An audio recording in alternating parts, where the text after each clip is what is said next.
Whenever you're ready. Yep. Okay. Let the record reflect that no other business was discussed other than what was contained on the agenda. Also, let the record reflect that at 6:46, we reconvene to open session. 5.0 is the potential board action to hire Katie King as principal of Ridge Central Elementary School for the 2022-23 school year at a salary of $90,500. We're looking for a motion. I'll second.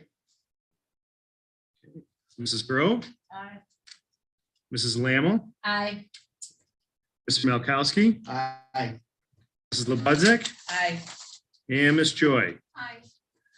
Congratulations and welcome to Chicago Ridge. Welcome to the Ridge. And we do have cookies and stuff. If your kids would like some cookies, so I think now would be a good time to break that out. So. Anticipation, they were pretty, and then something from. You're very kind. And we'll be setting up time for Kate to come over first to meet with the staff. And then another time to kind of have a meet and greet with students and the families. So. Excellent. Okay, President Pro Tem, you're done. Oh. You're up. Yes, ma'am. I only had to sign two. You gotta sign more. But it's not that heavy of a box. Oh, as it not usually like I is. usually have. They do. Well, the worst part is usually they're clipped together and then there's like a thing in the middle. And I usually find that it's one that Nancy missed or vice versa. Does anyone on the board want a cookie? No, thank you. I'm good for now. And you guys are more than welcome to stay, but it is. That is so more than exciting. okay if you had at home. We're gonna do that. Thank Yes, you. yes. Thank you so much. Congratulations. Congratulations. Nice meeting you. Yeah, all right, guys, have a great evening. Bye, King family. Nice to meet you. Bye, nice meeting you. Bye. Have a good one. Enjoy your cookies. Take care.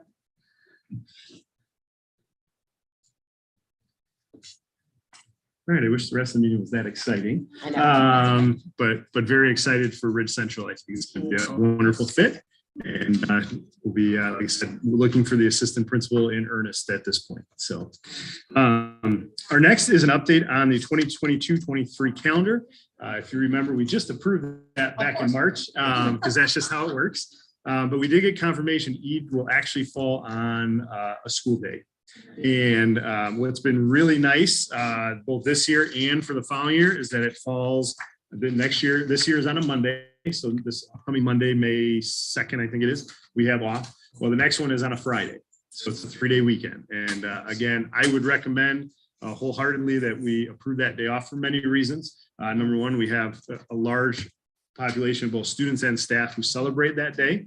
And then even just looking at our attendance is very, very low. And this will be our 3rd year now that we've been able to take that off. I know it's very appreciated. And I know the local mosques have really tried to make sure they tell us as far in advance as they can because it's important to them as well. So I find it interesting that they happen because before it was like all the way at the end that we found out when it was, like it was some big secret. yeah, so and I think they've gone more to before was really looking kind of the naked eye with the skin. Now they're using more technology to try to understand that. At least that's my understanding that I've been told. So that would mean we would switch to Friday, April 21st being a day off of school. And then April 4th, which is another election day, we are able to take an e-learning day that day. And that you cannot take an e-learning day for the election in November. That is not allowed. That's got to be a school holiday, but they did just announce over the last 3 weeks that you can take that e-learning. So we don't have to push when we're getting out, which is going to be on a Friday. So those are the only 2 changes on that calendar. Any questions on that? Oh, so what's in here is the new calendar. Correct. Right. Yes. Okay. Yeah. And those are the only 2 dates that change. And I talked to the union about it. Everyone seemed very comfortable with that. So we are looking for potential board action to approve the revised 2022-23 calendar as presented.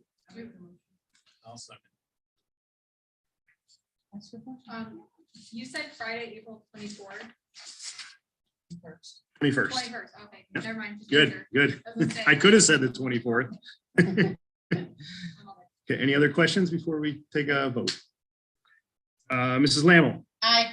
Mrs. Lebunzik, Aye. Mrs. Grove, Aye. Ms. Joy, Aye. and Mr. Melkowski. Aye.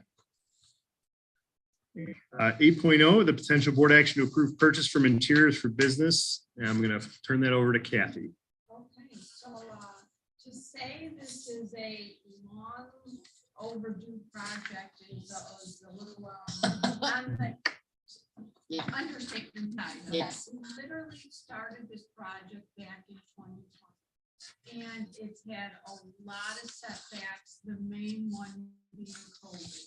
But when we did our capital planning in this, we sold our working cash bonds back in August of 2020. A certain dollar amount was allocated for furniture. And so way back in the day, Dr. Thorns and myself and a handful of teachers went to Batavia, and we got to sit on wobble stools and different desks and things like that, because we really wanted the staff to have their input. And then sure enough, COVID happened, the world stopped turning, then there were manufacturing delays, a little bit of miscommunication as well between us, Studio GC, and Interiors for Business, which is actually the company. But very happy to say that over the last couple of months, the buildings have been able to utilize desks and tables, and it really seems like a nice selection, because the main goal was to kind of transform these into learning environments. No more 24 desks, you're all facing the same way.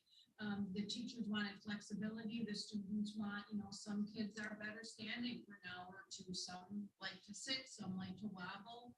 And then each group, each classroom will be housed with my favorite thing is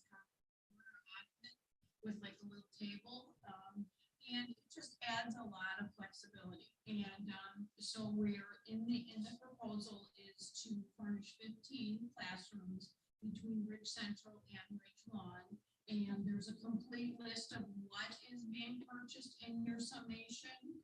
The pieces that we're still working on are the teacher desks. We weren't able to get a good feel on, on what the teachers wanted. And then storage. Storage for any classroom is always a huge issue. What they originally brought in were kind of mammoth storage units that just really didn't work for anyone. So what we wanted to do is we wanted to make sure we get the flexible seating, desks, tables, things like that ready. And then we will move forward with the items I mentioned in little kidney table type things for those classrooms. And I do have a change when we make the motion. About 2 days after we got the quote, Interiors for Business misquoted an item. So what's on your table is actually the new invoice, and that invoice has increased $1,449.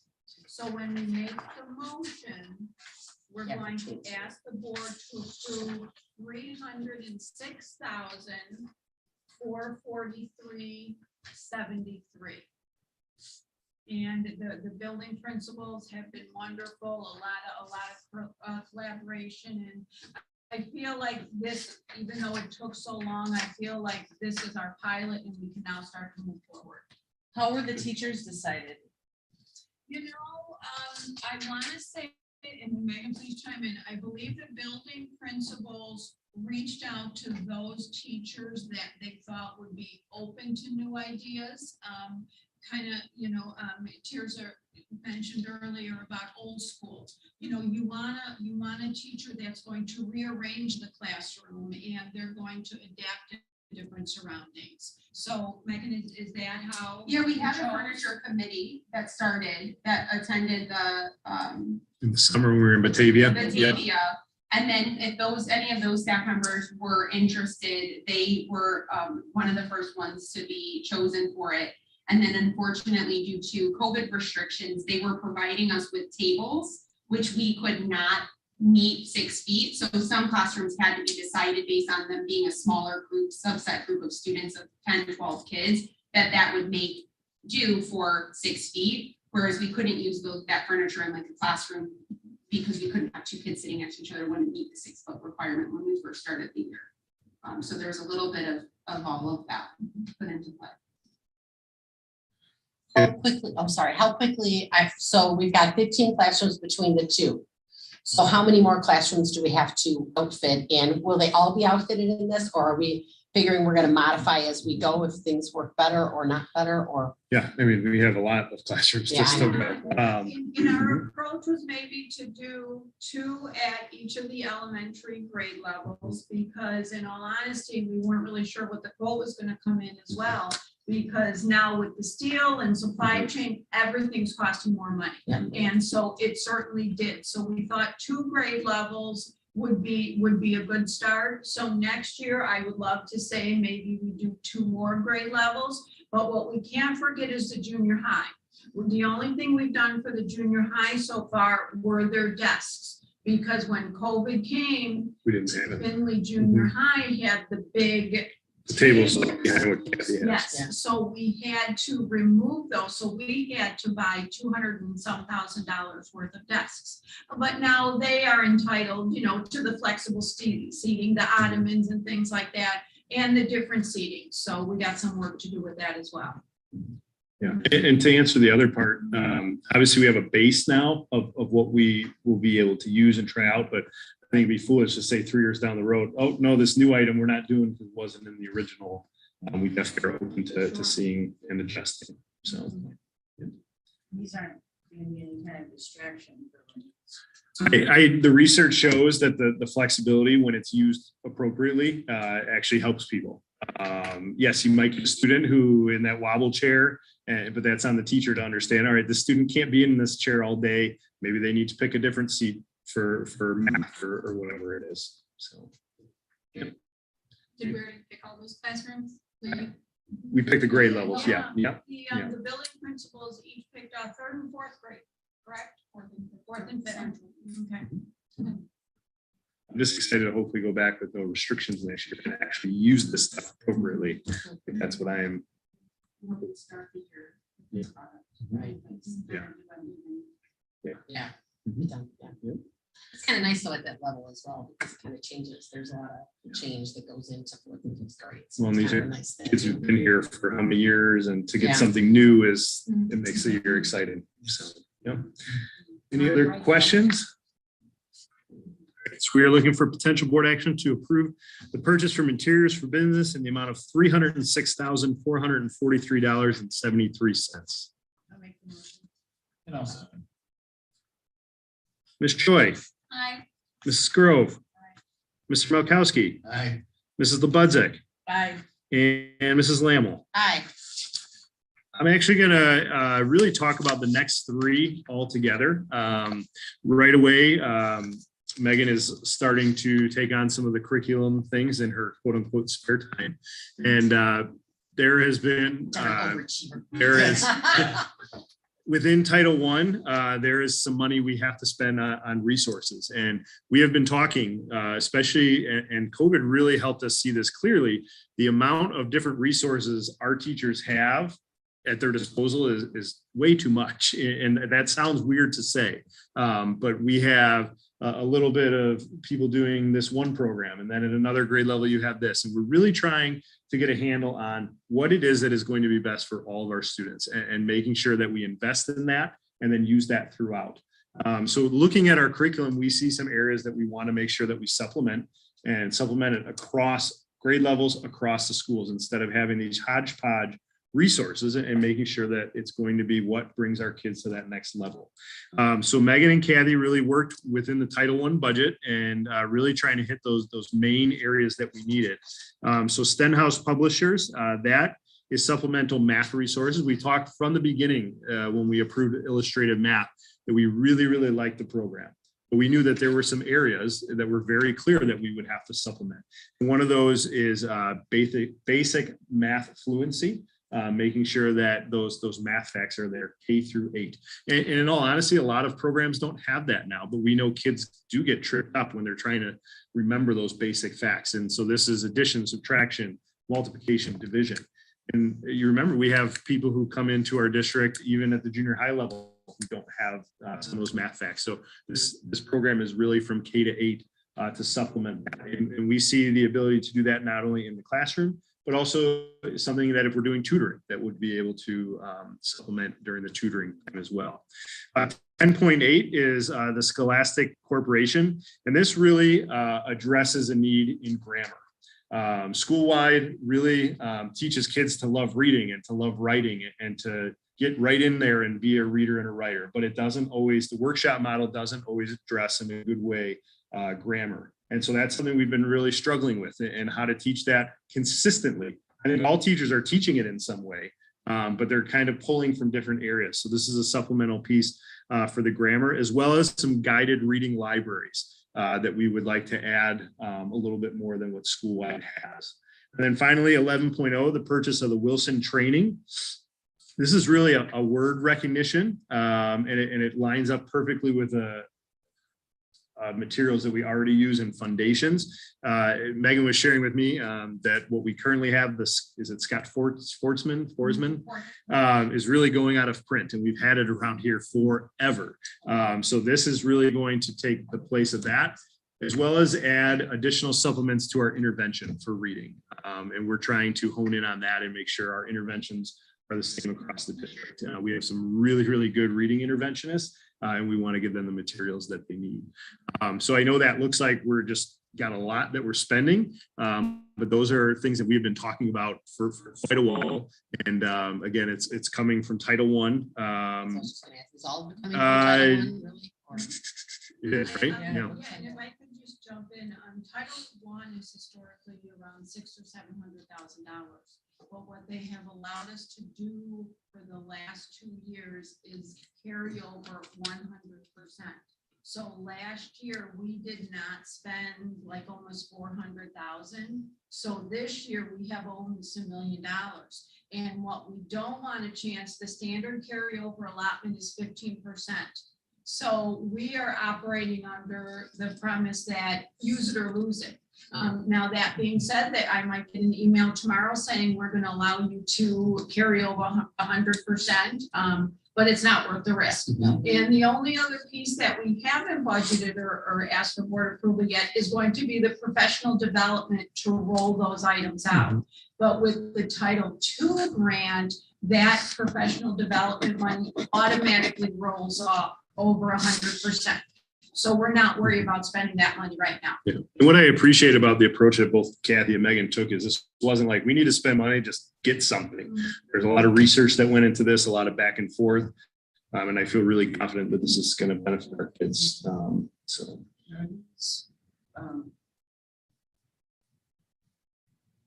Paper, books and all that stuff, are these table resources or?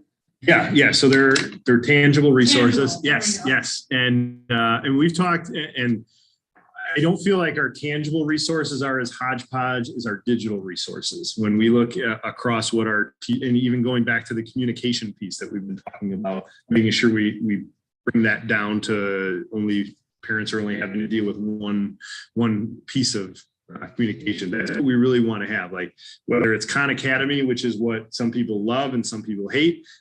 We've talked in science about a mystery science. That could be the best thing in the world, but until we can really look into it, we don't want to put any resources into it until we know if it's actually going to benefit our kids. And there's been a lot of time looking at these, so I think they're going to work well. And what are we gonna do with old stuff? Well, this is supplement. Like the Scott Forsman, yes, it would. And in all honesty, unless you tell teachers to throw something out, they're not throwing it out. It just gets added, which is why storage is such a problem. But yeah, there would be recycling. And sometimes even other districts who don't have anything, they'd be willing to take it. And yeah. Other communities, Yes. something that, Yeah, most of these are an add-on supplement to it. So I figured instead of going one by one voting, we would just kind of hit it all in general. So One of the comments that I would like to make, which is just that being new on the board, people who are new on the board, one of the things that most people do not realize is probably about 5 years ago, Title I was specifically for a specific class of people. or students. And you had to use it for these students and only these students. And it was very, very hard, and it was very hard to maneuver around. But then once, I think Kevin was the one who, we looked at the demographics in our district to find out that we took our district from Title I classes of students to Title I as a district. So that means that we don't have to say that only these students can use the product and everything like that. That's why we're able to use these across the board, which is a huge difference, because other districts, hands are tied because they can only use Title I things for certain groups of students. So like, for instance, for us, it would be all the pre-K. Like we could get all sorts of crazy stuff from pre-K kids, but you couldn't, once they left pre-K, their whole experience was a lot different. So making our whole school district a Title I school district not only helps with what we can give them, but also that is also what happens with our school lunch program and breakfast program, is because we are considered a Title I school district as opposed to Title I groups of students. Yep, very important. If we do make this motion for today, will we have these products by summer school? Or we got that? It's hit or miss. Everyone right now with shipping, we really have no idea. Because then we're talking about summer school for math and reading and. Yep. The hope is we get everything when they say they're gonna send it.